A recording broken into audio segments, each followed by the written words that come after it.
In the quiet hours before dawn, when the world holds its breath between darkness and light, a Roman soldier named Marcus begins to stir. The barrack tent around him is still draped in shadow, the heavy canvas walls barely visible in the pre-dawn gloom. Outside, the fort sleeps, or seems to sleep, though here and there a sentry shifts position on the wooden ramparts, and the distant call of a night bird fades into silence. Marcus's eyes open slowly, adjusting to the dimness, and for a long moment, he simply lies there on his narrow cot, feeling the rough wool of his blanket against his skin, listening to the gentle rhythm of breathing from the other soldiers who share this space. The air is cool, almost cold, carrying with it the particular chill that comes just before sunrise, when the earth has released all the warmth of yesterday and has not yet received the gift of today's sun. He can smell the faint scent of wood smoke from last night's fires, the leather of his armor hanging nearby, the earthy smell of 8 men living in close quarters.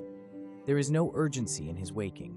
This is simply how it is, how it has been for months now, the natural rhythm of Legion life. Slowly, carefully so as not to disturb his tent mates, Marcus pushes back his blanket and sits up, feeling the cold air touch his arms and chest through his thin sleeping tunic. His feet find the packed earth floor, and he pauses there, sitting on the edge of his cot, allowing his body to wake fully, to remember itself and its routines. Marcus reaches for the folded tunic beside his cot, the fabric cool and slightly damp from the night air. He stands slowly, his movements careful and deliberate in the confined space, and begins to dress with the methodical precision that has become second nature. First, the tunic slides over his head, the wool settling against his shoulders. Then he ties the simple belt around his waist with practiced fingers that need no light to guide them. Around him, the tent is beginning to wake, a quiet cough from one corner, the rustle of blankets, a soft murmur as someone speaks in their sleep. These sounds are familiar, almost comforting in their ordinariness. They speak of companionship, of shared experience, of men bound together not just by duty, but by the intimate proximity of daily life. Marcus can distinguish each of his tent mates by their breathing patterns, their small movements, the particular way each one greets the morning. There is Gaius, who always wakes suddenly and completely as if startled by his own consciousness. There is Lucius, who groans softly and takes long minutes to rise. There is young Quintus, who sleeps so deeply that someone must always shake him awake. But for now, Marcus moves quietly, allowing them these last moments of rest. He reaches for his leather belt, the one that will hold his pugio, his dagger, and fastens it with the same deliberate care. Each action is small, unremarkable, yet together they form the foundation of his day, the ritual that transforms him from a sleeping man into a soldier of Rome. Now comes the armor, piece by piece, layer by layer.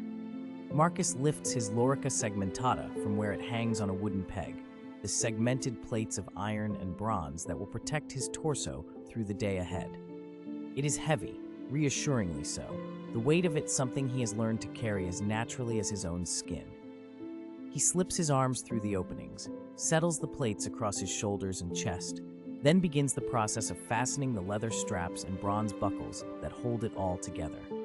His fingers move with the ease of long practice, finding each buckle, threading each strap, tightening each fastening to just the right tension, not so loose that the armor shifts and chafes, not so tight that it restricts his breathing or movement. This too is a kind of meditation, this dressing for the day, each motion flowing into the next with calm certainty. The metal is cold against his tunic, cold enough that he can feel it even through the wool, but he knows this coldness will fade as the day warms, as his own body heat warms the iron. Behind him, more of his tent mates are beginning to rise. He hears the soft sounds of others reaching for their own clothing, their own armor. Someone steps outside, probably heading for the latrine, and for a moment the tent flap opens to reveal a slice of the world beyond, still dark, but with the faintest suggestion of gray along the eastern horizon, the first whisper of approaching dawn. The cool air that enters with that opening feels fresh and clean, and Marcus breathes it deeply, filling his lungs, preparing himself for whatever this day will bring. Fully dressed now, armor secured, Marcus steps out into the pre-dawn world of the fort. The cold air meets him immediately, sharp and clean, carrying the scent of dew on grass, of wood smoke, of the earth itself. Above, the sky is that particular shade of deep blue-gray that comes before sunrise, still holding a few faint stars in the west, while the east begins its slow transformation toward light. The fort is quiet but not silent. There are always sounds here, the sounds of a place where hundreds of men live and work together. Somewhere a horse whickers softly. The night watch changes position on the ramparts, their footsteps a rhythmic creak on the wooden planks. Marcus walks slowly toward the latrine, his sandaled feet finding the familiar path without conscious thought. The packed earth is firm beneath him, slightly damp from the night's dew. He passes other early risers, men from other centuries, other cohorts, and they nod to each other in the gray light, a silent acknowledgement, a shared understanding of this quiet hour. At the latrine, Marcus tends to his needs with the same unhurried efficiency he brings to all his morning tasks. Then he moves to the washing area, where several large pottery vessels hold water for the soldiers' use. The water, when he dips his hands into it, is shockingly cold, cold enough to make him catch his breath. But this is part of the ritual too, this cold shock that completes the waking process. He splashes water on his face, feeling it run down his cheeks and jaw, feeling the last remnants of sleep wash away with it. Marcus stands for a moment beside the water vessels, drops of cold water still clinging to his face and hands, and simply breathes. The sky is lighter now, perceptibly so, the transformation happening so gradually that it seems to occur between one heartbeat and the next. The stars are fading, surrendering to the coming day, and along the eastern horizon there is the faintest suggestion of gold, a promise of the sun that will soon rise. He can hear more movement in the fort now, doors opening, voices speaking quietly, the first sounds of the day's activities beginning. But there is still a sense of calm, of gentleness, as if everyone understands that the transition from night to day deserves to be honored with a certain quietness, a certain respect. Marcus dries his face and hands on a cloth hanging near the water vessels, then begins the slow walk back toward his barracks. His armor sits comfortably now on his shoulders, the weight of it familiar and right. His body is awake, his mind clear, and he feels ready. Not eager, not anxious, but simply ready to meet whatever this day will ask of him. The routine drills, the mundane tasks, the small interactions with his comrades, all of it lies ahead, known and knowable, the comfortable pattern of Legion life. As he walks, he notices the way the light is changing, the way shadows are beginning to take shape, the way the world is slowly revealing itself. Another day begins at the fort, another day in a long succession of days, each one much like the last, each one offering its own small measure of peace in the midst of duty and discipline. The quiet moments of morning preparation fade as Marcus makes his way across the fort toward the parade ground. The air is still cool, still holding that edge of dawn chill, though the sun has begun its climb above the distant hills. He moves with the steady purpose of routine, his sandals finding familiar paths through the fort, past storage buildings and workshops already beginning to stir with activity. The weight of his armor has settled into place, the leather straps snug against his shoulders, the scutum, his great rectangular shield, resting comfortably against his left side as he walks. It is a weight he has carried so many times it has become part of him, as natural as his own limbs. Other soldiers emerge from various quarters, all moving in the same direction, all part of the same morning flow toward the central gathering place. There are few words spoken, just nods of acknowledgement, the occasional quiet greeting. Everyone knows where to go, what to do. The rhythm of military life is so deeply ingrained that it requires no thought, no decision. You simply follow the pattern, let yourself be carried by the routine. Marcus sees members of his contubernium ahead, the 8 men who share his tent, his daily life, his duties. There is Gaius, already yawning, and Lucius, ever punctual, standing with arms crossed. They wait for him with the patience of men who have nowhere else to be, nothing else demanding their attention in this moment. The parade ground opens before them, a wide expanse of packed earth worn smooth by countless feet over countless days. The surface is hard and even, marked here and there by the scuffs and patterns of yesterday's drills, soon to be covered by today's.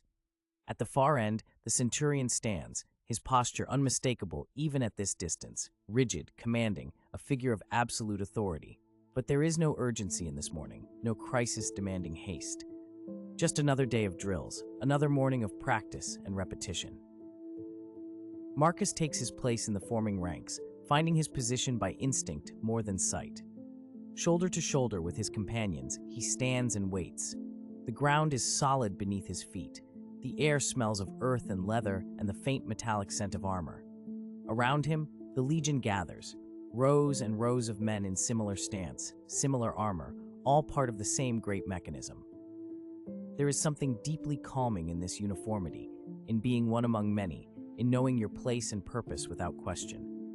The sun continues its rise, casting long shadows across the parade ground, and Marcus stands, breathing slowly, feeling the weight of his equipment, the presence of his brothers in arms beside him, waiting for the drills to begin.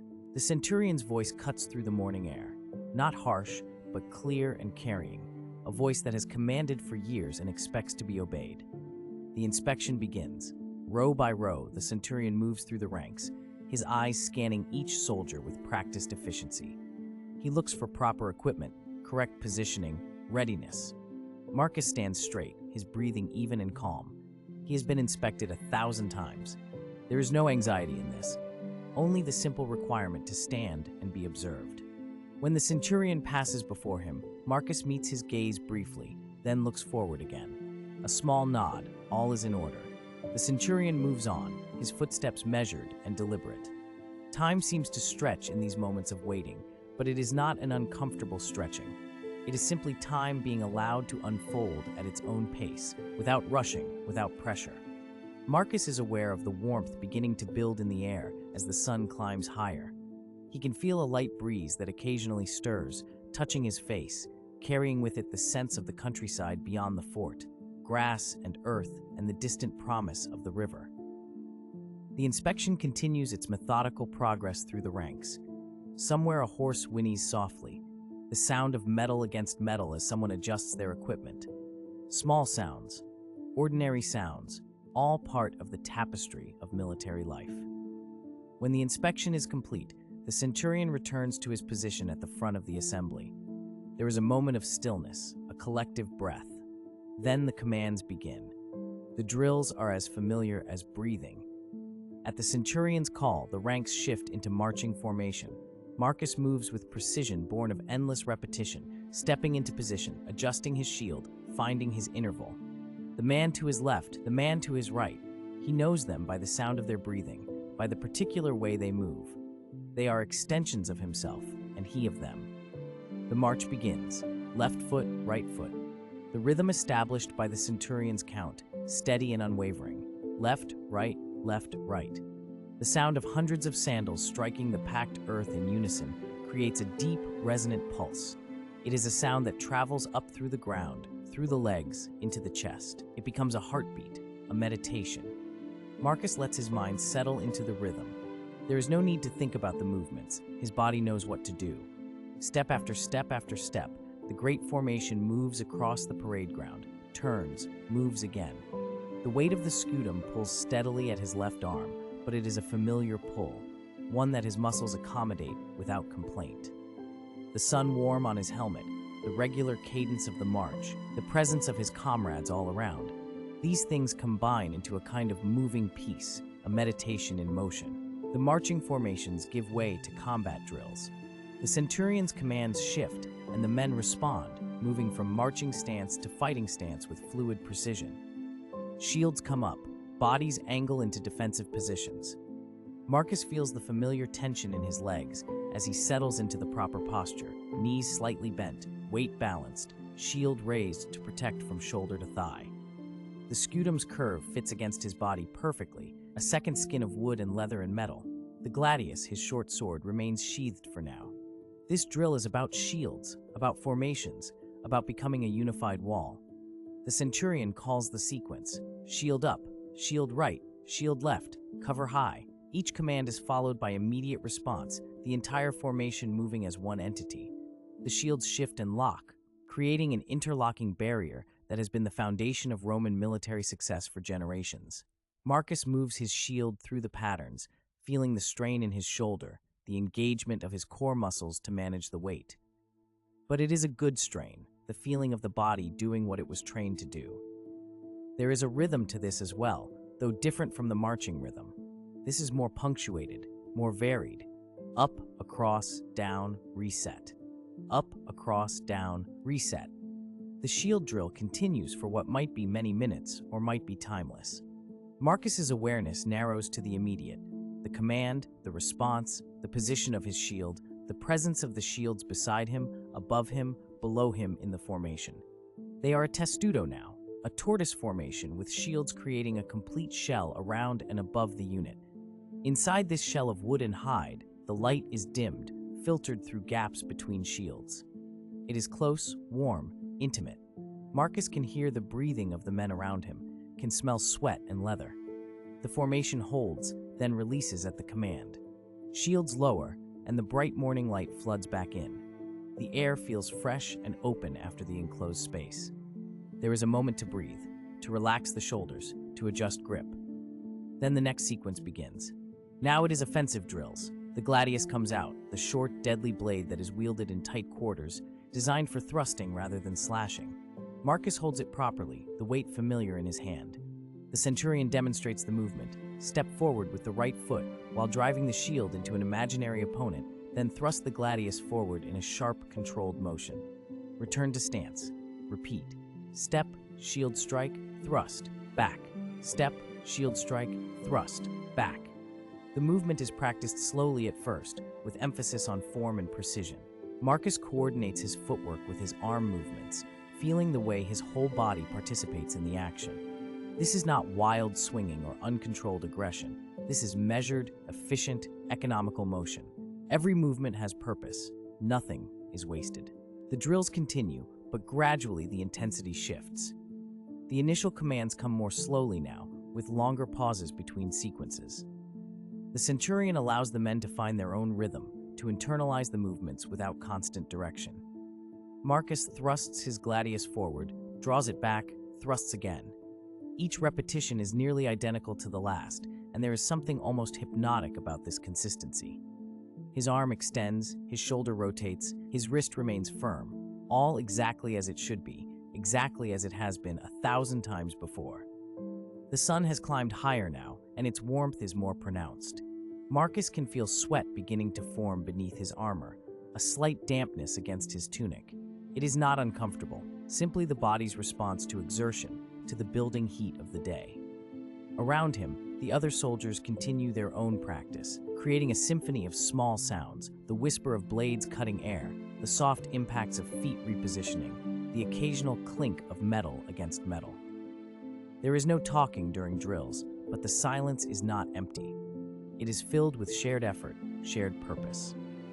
After the gladius work, there is a shift to pilum practice, the throwing spear that is another essential tool of the legionary. The men spread out slightly to give room for the throwing motion. Marcus hefts his pilum, feeling its balance, the weight distribution designed for a specific throwing arc. The target is a wooden post set up at regulation distance. The centurion calls for readiness, then for the throw. Marcus steps forward, his arm whipping the pilum toward the target. The spear flies true, striking the wood with a solid thunk.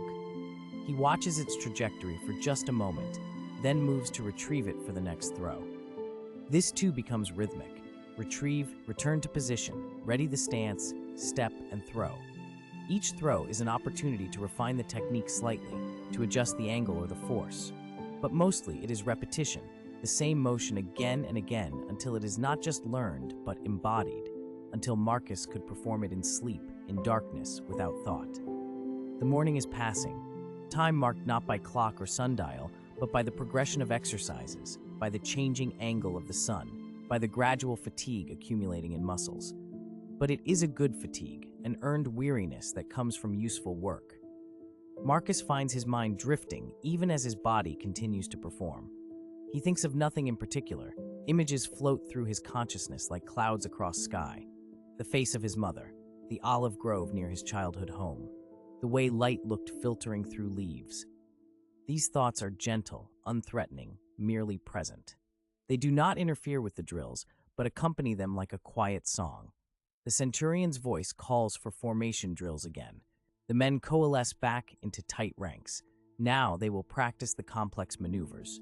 The way a century can pivot, can split into smaller units and reform, can create gaps for cavalry or close ranks against attack. Marcus finds his place, aligns with his companions, and begins to move through the choreography of military precision. The final phase of morning drills has a different quality, slower, more contemplative. The centurion has the men practice slow motion movements, emphasizing perfect form over speed. This is technique refinement, the careful attention to detail that separates adequate soldiers from exceptional ones. Marcus moves through a shield defense sequence at perhaps a quarter of normal speed, every muscle engaged, every angle precise, every transition deliberate. He can feel each component of the movement distinctly, the shift of weight from back foot to front, the rotation of the hip, the angle of the shield edge, the position of his head behind the shield's rim. Moving this slowly requires different strength than moving quickly. It requires sustained control, unwavering focus. But it is also deeply meditative. There is time to observe each sensation, each adjustment, each tiny correction. Time expands. A single shield movement that normally takes a heartbeat now takes 10, 20 heartbeats. Marcus breathes slowly, matching his breath to the motion. Inhale as the shield comes up, exhale as it extends.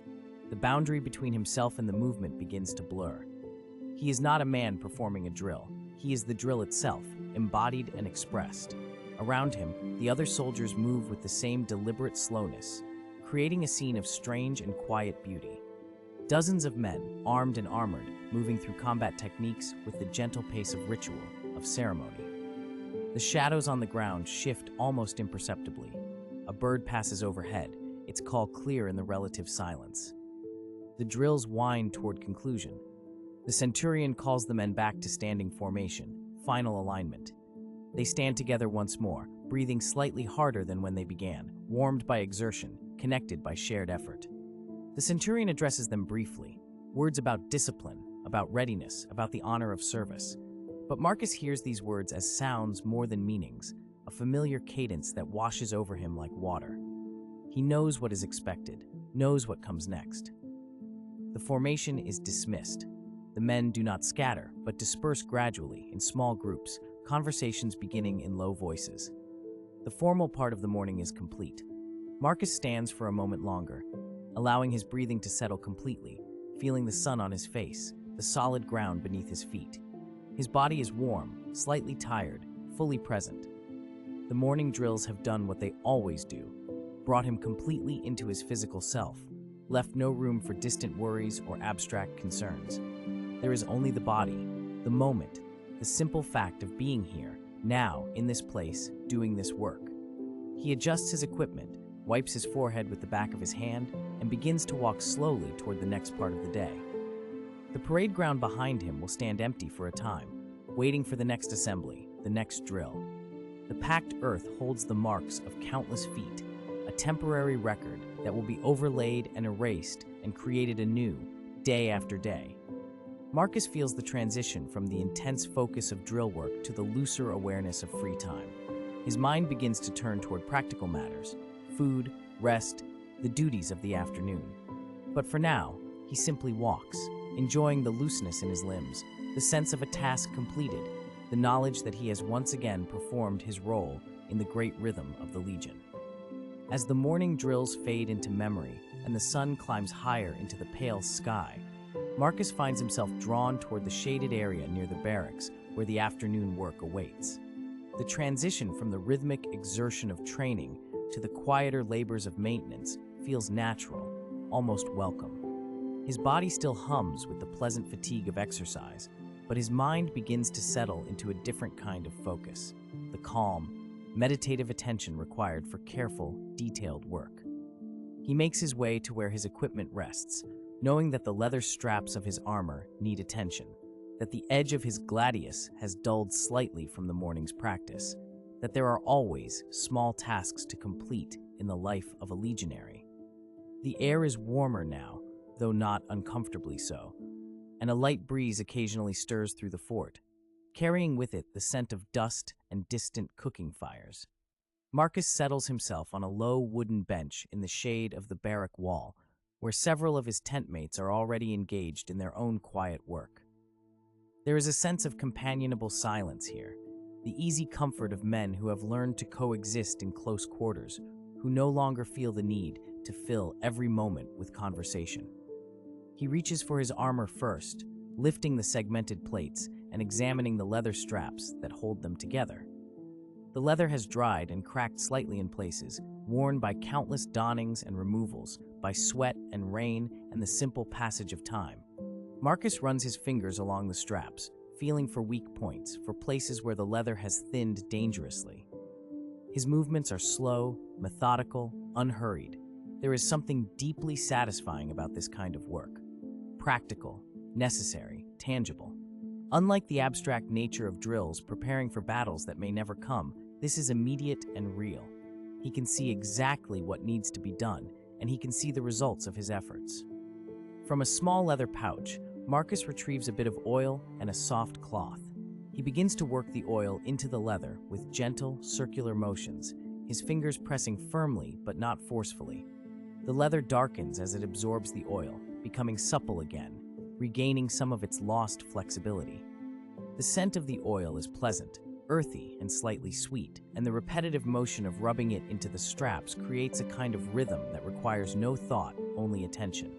Around him, his companions work at their own tasks. Someone is cleaning chainmail, the soft clink of metal rings providing a gentle counterpoint to the silence. Another soldier works on his belt, replacing a worn buckle. The sounds are quiet, domestic almost, the sounds of craftsmen rather than warriors. Marcus continues his work, strap by strap, methodically treating each piece of leather with the same careful attention. There is no hurry. The afternoon stretches before them, long and largely unscheduled. This is the gift of peacetime garrison duty, time to breathe, time to tend to the small details that keep a soldier functional and prepared. With the leather straps treated and restored to supple functionality, Marcus sets aside his armor and reaches for his gladius. The sword rests in its scabbard beside him, and he draws it slowly, the familiar whisper of metal on leather, a sound he has heard 10,000 times. The blade emerges into the dappled sunlight, and Marcus examines it with the critical eye of a professional. The gladius is not a particularly long sword. It is designed for close-quarters combat, for the brutal efficiency of the shield wall. But it is beautifully balanced, and Marcus has carried this particular blade for 3 years now. It has become an extension of himself, as familiar as his own hand.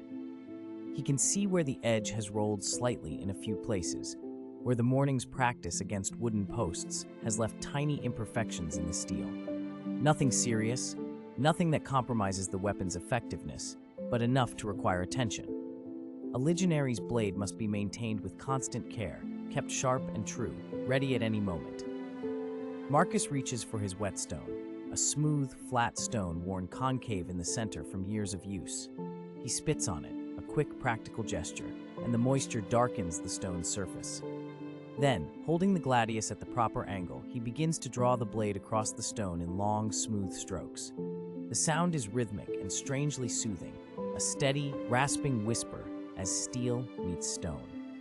The motion requires a particular kind of attention, a focus on maintaining the correct angle, the right amount of pressure, the even distribution of effort along the entire length of the blade. Too steep an angle, and he risks damaging the edge. Too shallow, and he accomplishes nothing. But Marcus has sharpened this blade hundreds of times, and his hands know the proper motion without conscious thought. Stroke after stroke, the blade slides across the whetstone, and Marcus falls into the rhythm of it. There is something almost hypnotic about the repetition, about the steady rasp and the slight vibration he can feel through the sword's handle.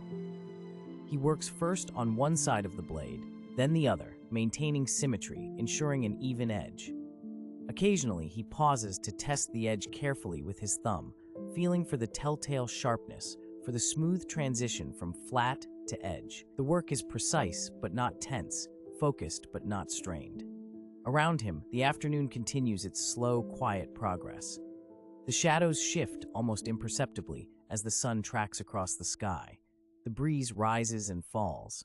Somewhere in the distance, Marcus can hear the rhythmic thud of an axe splitting wood and the occasional low voice as men exchange brief comments. But mostly there is just the peaceful industry of soldiers at their maintenance, each man attending to his own equipment, to the practical necessities that keep the Legion functional. Marcus continues sharpening, turning the blade occasionally to work on different sections, ensuring that every inch receives the same careful attention. The motion becomes meditative, a kind of moving stillness, and his thoughts begin to drift even as his hands continue their practiced work. He thinks of nothing in particular, just fragments of memory, observations, the pleasant emptiness of a mind at rest while the body performs familiar tasks. The gladius now properly sharpened and returned to its scabbard, Marcus rises from the bench and stretches slightly, feeling the pleasant pull of muscles that have been still for too long. The afternoon has progressed further now, and he becomes aware of a different kind of duty calling: the simple, essential task of preparing food. Like everything in Legion life, the feeding of soldiers is organized and communal, though each contubernum, each group of 8 men who share a tent, is responsible for its own provisions and preparation. Marcus makes his way toward the area where grain is stored, where the heavy millstones wait for the afternoon's grinding. Several other soldiers are already there, and Marcus takes his place among them without need for discussion. Everyone knows the routine, the rhythm of these daily necessities. The grain must be ground to flour, and the flour will be mixed with water and salt to form the simple dough that becomes the soldier's staple bread. It is work that requires effort, but not skill, that occupies the body while leaving the mind free to wander or rest. Marcus pours a measure of grain into the upper stone of the handmill, the kernels making a soft, rushing sound as they fall. Then he grasps the wooden handle and begins to turn. The millstones grind against each other with a low, gravelly sound, crushing the grain between them. The handle is smooth from countless hands, worn to a comfortable shape that fits the palm naturally. Marcus pushes it in steady circles, around and around, and the motion quickly finds its own rhythm.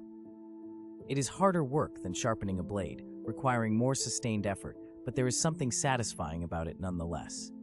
The handle turns, the stones grind, and slowly, gradually, pale flour begins to emerge from the mill's base, accumulating in the wooden bowl positioned to catch it.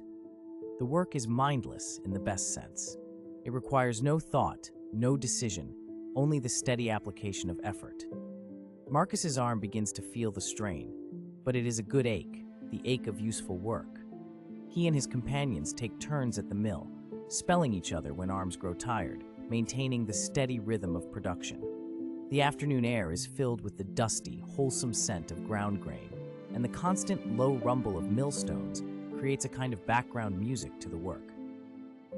As Marcus grinds, his mind drifts again, traveling along comfortable, well-worn paths of memory and imagination. He thinks of harvest time in the countryside of his youth, of fields of grain bending in the wind, of the satisfaction of bringing in crops.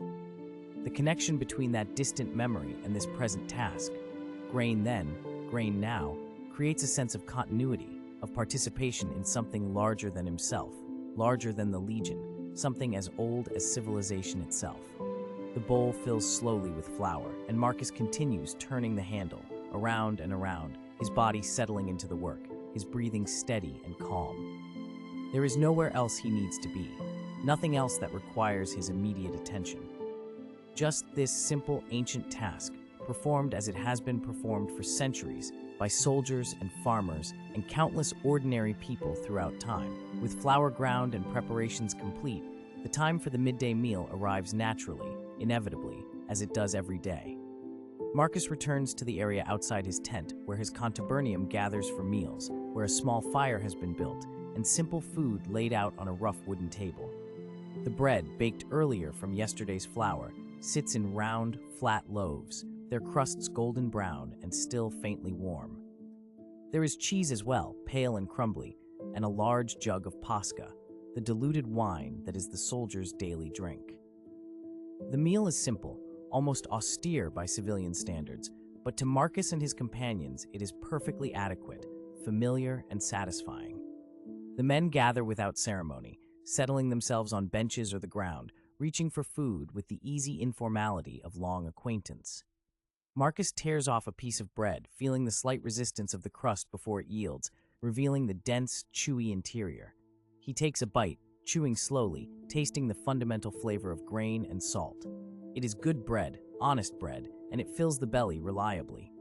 He pairs it with a bit of the cheese, the sharp, tangy flavor complementing the bread's blandness. Someone passes him the jug of Posca, and Marcus drinks, the liquid cool and slightly sour, refreshing rather than intoxicating.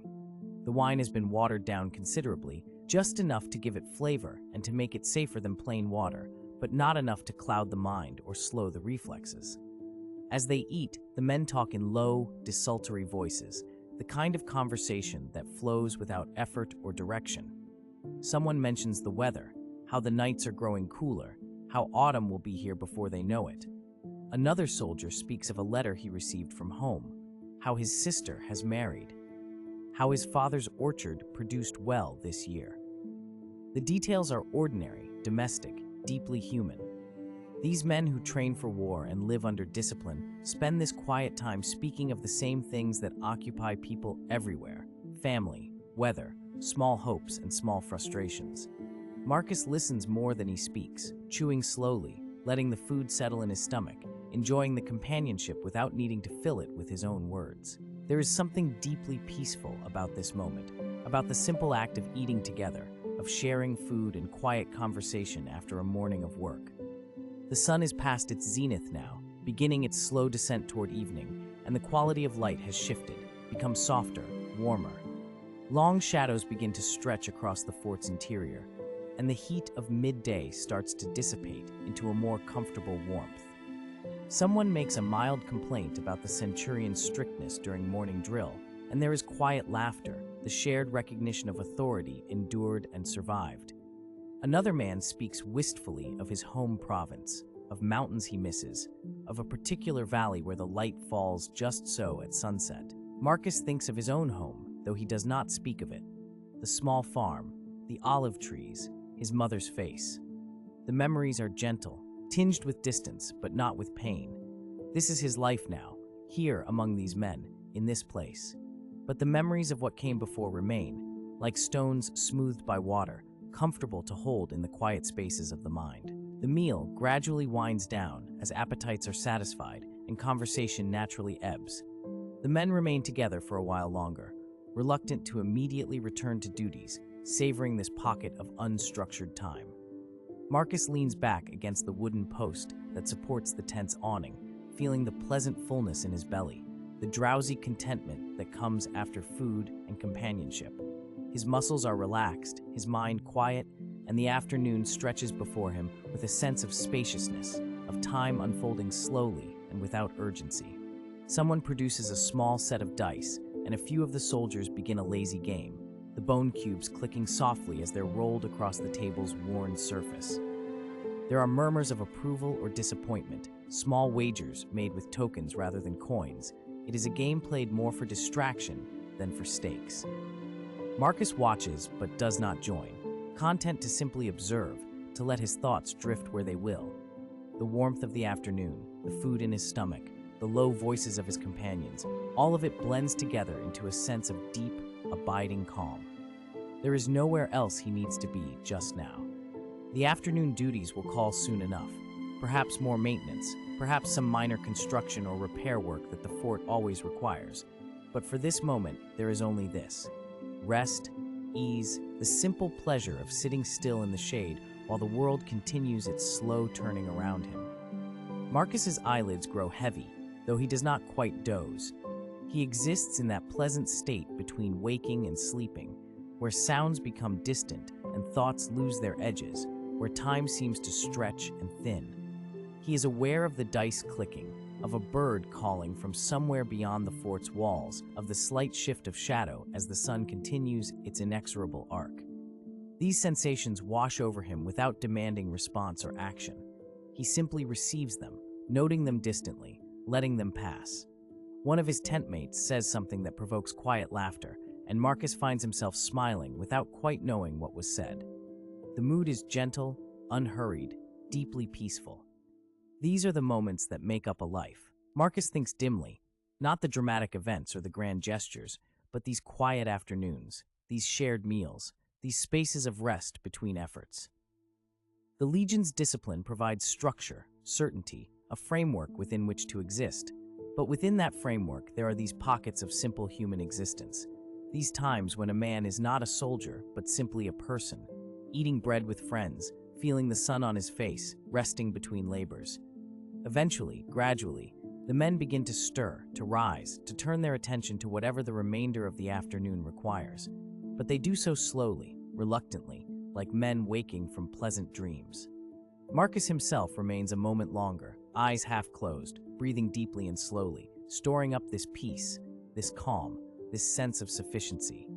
Then, with the same unhurried grace with which he has moved through the entire afternoon, he rises, stretches, and prepares to rejoin the gentle rhythm of duty, knowing that this pattern, work and rest, effort and ease, will repeat tomorrow, and the day after, and the day after that, like waves on a distant shore, like the turning of seasons, like the breath moving in and out of his body, reliable, constant, deeply soothing in its predictability. And now, the afternoon has given way to early evening, and Marcus feels the familiar tap on his shoulder. His turn for the watch has come. He rises from the bench outside the barracks where he has been sitting quietly, feeling the way his body has settled into stillness, and now must rise again, must take up the mantle of vigilance as the world begins its slow surrender to darkness.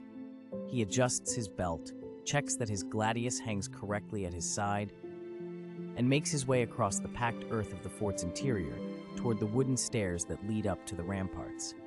His sandals make soft, rhythmic sounds against the ground, and around him, the fort is transforming in that subtle way it does each evening. The sharp edges of daytime activity softening, the voices of men growing quieter, the light becoming gentler, more forgiving.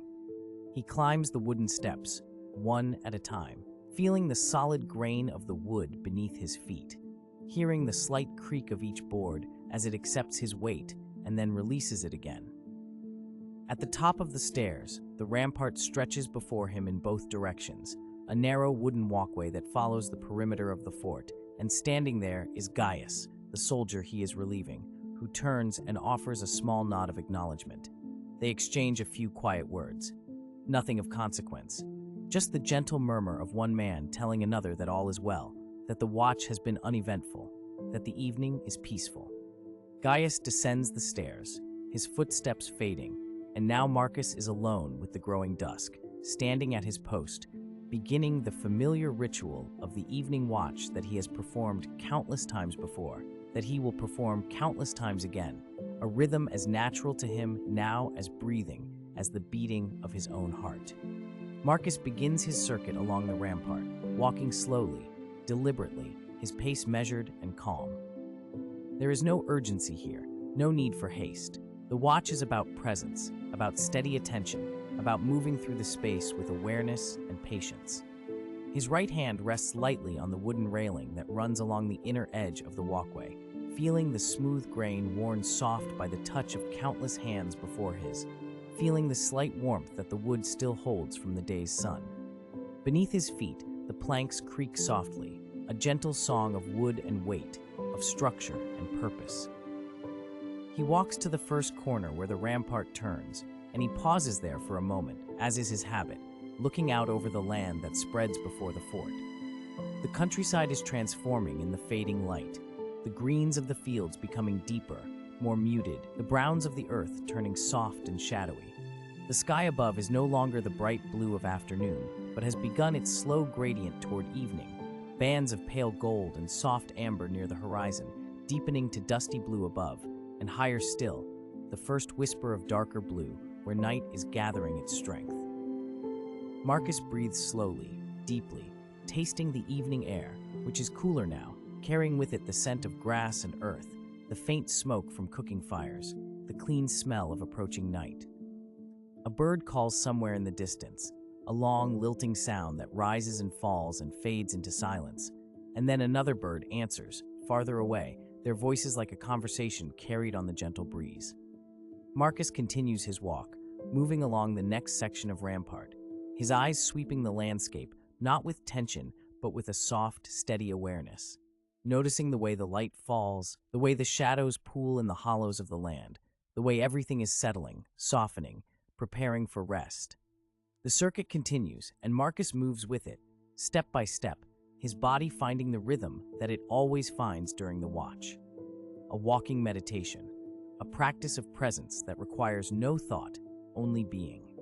He passes the eastern corner, then makes his way along the southern wall, where the view opens toward a small valley where a stream runs, visible as a thin silver thread in the failing light, winding through the darkening land like a quiet promise, like a whispered secret between earth and water. The repetition of his movements becomes soothing, the placing of one foot and then the other, the slight shift of weight, the gentle swing of his arms, the steady rhythm of his breath matching the rhythm of his steps. He is not thinking, not planning, not worrying.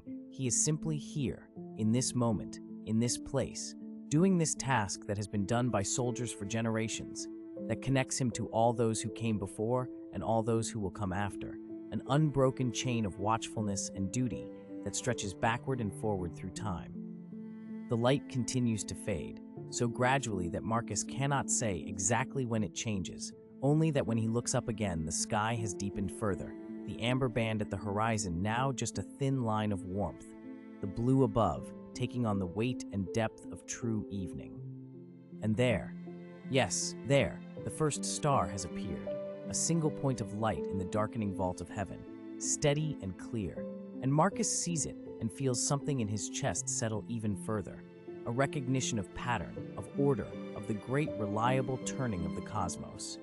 Another star appears, and then another, small lights emerging like flowers opening in a twilight garden, like the eyes of night slowly opening to observe the world below. Marcus completes one full circuit of the ramparts and begins another, and then another, each identical to the last, and yet each slightly different as the darkness deepens and the world transforms around him. The details of the landscape grow softer, less distinct, the specific shapes of trees and hills blurring into gentle shadows, into suggestions rather than declarations.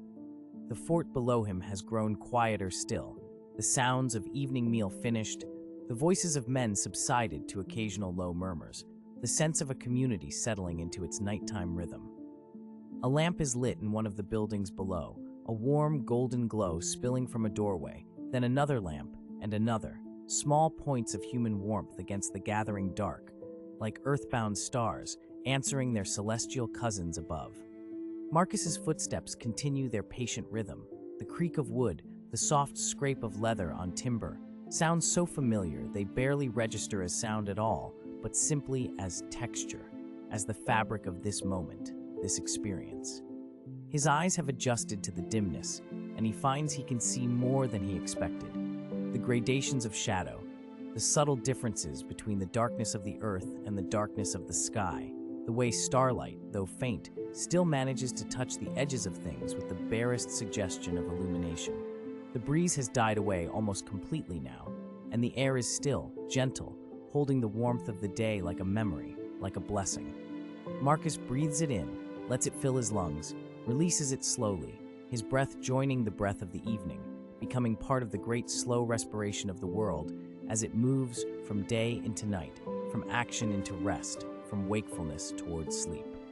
And so Marcus walks, and the night deepens around him, and the stars multiply overhead until the sky is scattered with their light, a vast field of distant fires that have watched over soldiers and shepherds, farmers and travelers, since time beyond memory, that will watch over them long after Marcus himself has returned to dust. And there is something deeply comforting in this, in the sense of being part of something so much larger than himself, so much more enduring than any single life. The watch will end soon. Already he can sense the passage of time in his body, in the slight heaviness of his legs, the pleasant tiredness that comes from steady, gentle movement sustained over hours. Soon, Lucius will come to relieve him, will climb these wooden stairs and exchange those same quiet words of reassurance and transfer, and Marcus will descend, will return to the barracks, will remove his armor and lie down to sleep. But for now, in these last moments of his watch, he simply walks, simply breathes, simply exists in this space between day and night, in this threshold time when the world is neither one thing nor another, but something in between, something liminal and soft and deeply, deeply peaceful. His footsteps continue, steady as a heartbeat, reliable as the tide, and the stars shine above him, and the darkness holds him gently, and everything is exactly as it should be. Everything is in its proper place. Everything is moving according to pattern and rhythm and ancient design. And Marcus is part of that pattern, that rhythm, that design, walking his circuit, keeping his watch, present and aware and calm, as the world around him settles into the deep, restful quiet of night, as consciousness itself begins to blur at the edges, softening, releasing, preparing to let go into sleep, into dreams, into the vast, peaceful darkness that waits beyond the rim of the world, patient and welcoming and kind. And so Marcus turns from the ramparts, his watch completed, his duties fulfilled for this long day that began before the sun touched the eastern hills. His footsteps echo softly on the wooden planking as he descends the stairs, each step a gentle rhythm, a familiar percussion that marks the transition from duty to rest, from vigilance to surrender. The fort around him has settled into its nighttime stillness. Though it is never truly silent, there is always the soft murmur of voices from the guardhouse, the distant clatter of a cup set down, the creak of leather and wood as another soldier shifts position at his post. But these sounds are muted now, wrapped in the thick blanket of darkness, made gentle and distant by the hour and the weight of accumulated fatigue that rests upon every man within these walls. Marcus moves through the shadowed pathways between buildings with the certainty of long familiarity, his feet knowing every uneven stone, every slight dip in the packed earth, navigating by instinct and memory rather than sight. For the moon is only a slender crescent tonight, offering little illumination beyond the faint glow of the stars scattered across the vast darkness above. He passes the granary, silent and secure, its stores of wheat and barley locked away until morning's distribution. He passes the armory with its rows of spears standing like sentinels in the darkness.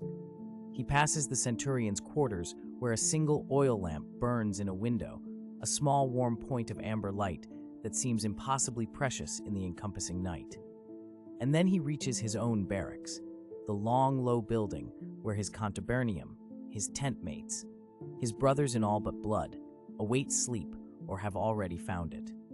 The door opens with a familiar whisper of hinges, and the interior darkness is slightly less complete than the night outside, warmed by the presence of breathing men, by the residual heat of bodies that have labored through the day and now rest in close proximity, sharing this space as they share everything else: duties, dangers, meals, complaints, hopes.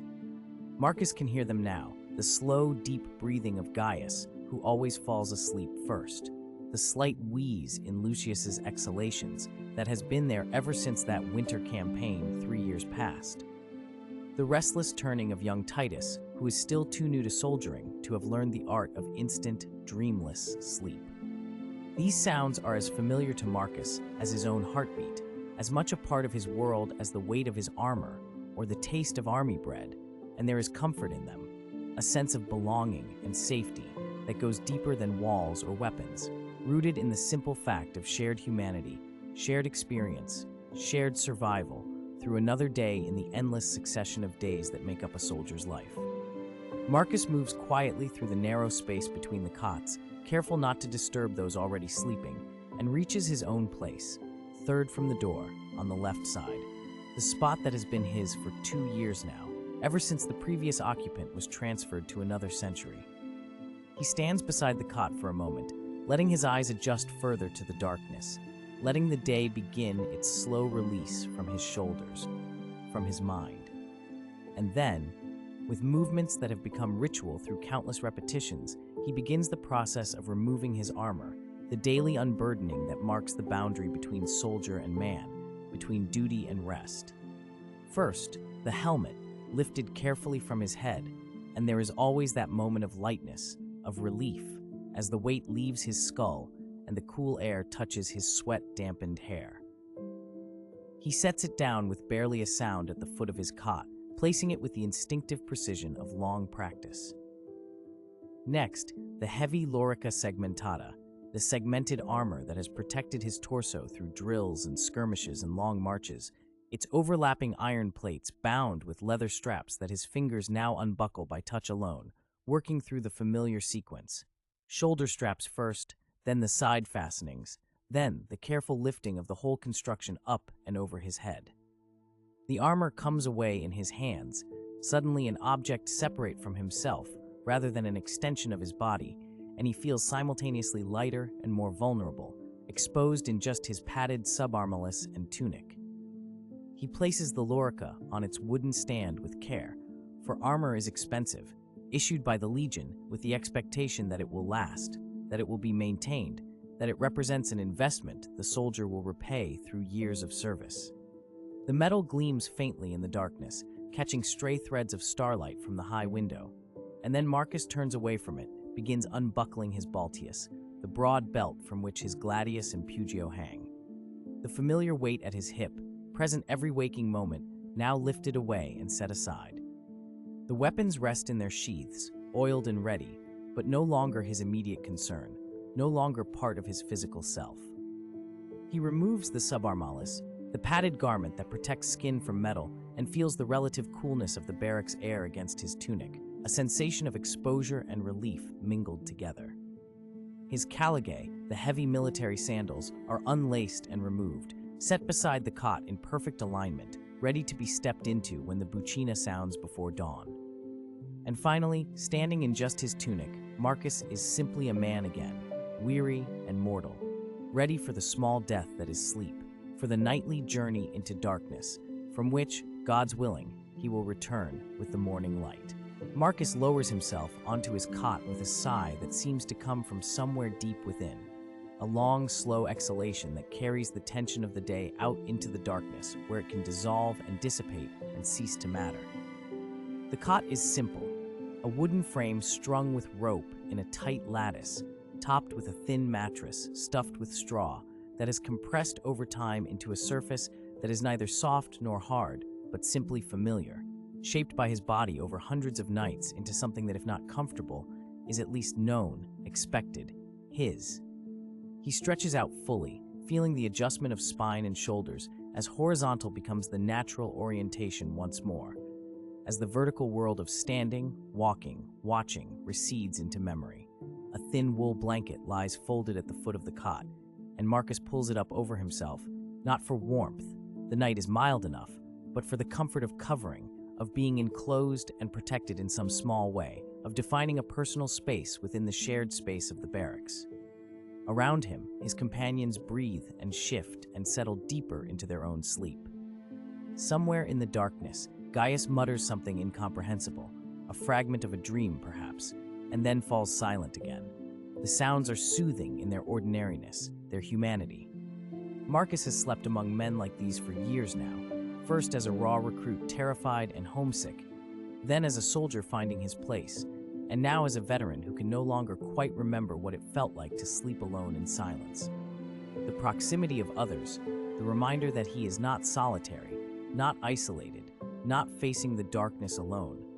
This has become necessary to him in ways he could not have imagined in his previous life, his civilian life, the life that grows more distant with each passing season. Outside, he can hear the measured footsteps of the night watch making their rounds, the soft crunch of hobnailed boots on gravel, and this too is comforting, a reminder that others are awake and vigilant while he surrenders consciousness, that the fort is guarded, that safety is maintained through the collective effort of the Legion, through the systematic organization of duty and rest that ensures there is always someone watching, always someone ready. Marcus lets his eyes close, lets the darkness behind his eyelids become complete and enveloping. His body begins to relax in stages, starting with his feet, his calves, the long muscles of his thighs that have carried him through the day's drills and duties. His breathing slows, deepens, finds its own rhythm, independent of thought or intention, a rhythm that matches and blends with the breathing all around him, creating a subtle symphony of inhalation and exhalation, of life continuing through the night, patient and persistent and peaceful. In the quiet space between wakefulness and sleep, Marcus's mind begins to drift, loosening its grip on the present moment, on the barracks and the fort, and the duties that will resume with dawn. His thoughts turn homeward, as they so often do in these liminal moments, drawn by some internal compass toward the place of his origin, the landscape that formed him before the Legion reformed him into something else, something harder and more disciplined, but perhaps also something less complete.